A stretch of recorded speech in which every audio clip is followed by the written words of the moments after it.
Hi, my name is Shantanu Srinivasan, and today I'm going to make an electromagnet.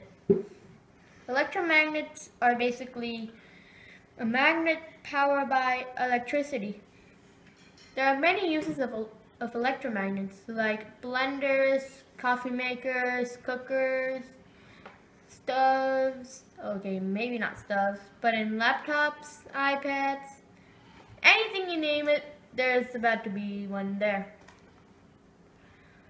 So basically, electromagnets are made when a wire is coiled around an iron rod, creating a magnetic field that's strong, but only lasts while electricity flows. So when an electron moves, that's called current. But when current is made, it also makes a weak magnetic field. So when you put the same electron and move it through a coiled path, the magnetic field will become a bit stronger. And then when you put an iron rod through the coil, then the field will become even stronger. Then it's called an electromagnet. Okay, so enough with the talking. We're going to make an electromagnet right now. And to do that, you'll need one iron rod. It can even be a nail or a screw or something. Then you'll need a battery of any shape or form. I just use AA batteries. And then a spool of wire of any kind too. And then, since I don't have any paper clips, we just use safety pins instead. Okay, so to start making, leave a bit at the end of the wire and then start coiling. So start coiling. I usually just like to coil in the direction that the coil is winding in, but who cares? Okay, so you wind the thing around in order to make the electromagnet thing basic. Whatever. So when you're coiling a wire around an electromagnet, be careful to use only insulated wire, or else you'll get short-circuited and the electromagnet won't work. So while we're making the magnet, we're going to explore 3 different scenarios. Actually 4.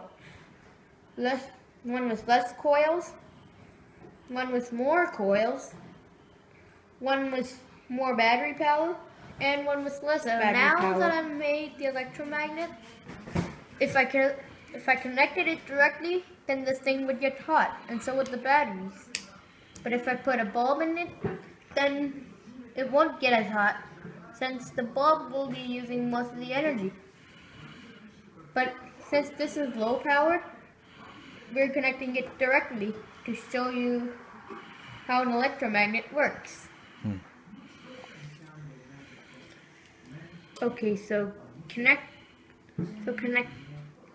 what I like to do, connect one end to the south pole of this thing, connect the negative end so that it'll be the south pole of this thing, and then I connect the red one to the north pole. Oh, I almost forgot. So, see, there's this rule called the right hand rule. So if the current's going this way, then that means the magnetic field is going anti-clockwise. If it's down, it's going clockwise. So now that I've finished with the connections, let's record how many pins we pick up. So 1, and the 2, and the 3, 4. I guess you can only pick 4 pins up.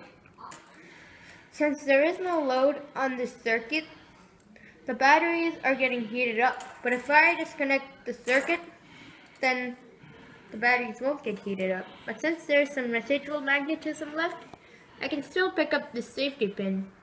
So, because the iron rod is being a magnet for some more time until it wears off in a few minutes. So now that we know this picks up 4 pins by itself, Let's see how many it can pick up when we reduce the coils by a lot. Okay, so 1, 2, and I guess that's 2. How many pins it picks up? 1 and 2 and 3. This means that if you reduce the number of coils, the power of the magnet will also be reduced. Okay, so now we've done that. Let's try with less battery power. So now I reduced the number of batteries to only 2. So this should reduce the power of the magnet.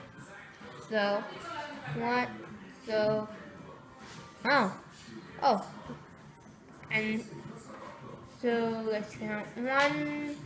You see the it can only pick up 1. That means that the amount of batteries and how much power it produces can also increase or decrease the power of the magnet. Now that the experiment is over, let's record our observations. So when the nail was fully wound up and we had a 6-volt battery, then this electromagnet can pick up 4 safety pins. But when we reduced the number of coils by half, it could pick up only 2 safety pins. And if we had a 3-volt battery, then it can only pick up 1 safety pin. So these observations determine that how powerful the electromagnet is determined by the amount of coils it has and the amount of current the battery produces. Hope you enjoyed my experiment, and thank you for watching. Hi, this is Srinivasan. I am Shantanu's dad. Shantanu did an experiment on electromagnetism. He did the experiment by himself, and I really thoroughly enjoyed his. Good job, Shantanu, and hope you will enjoy this video.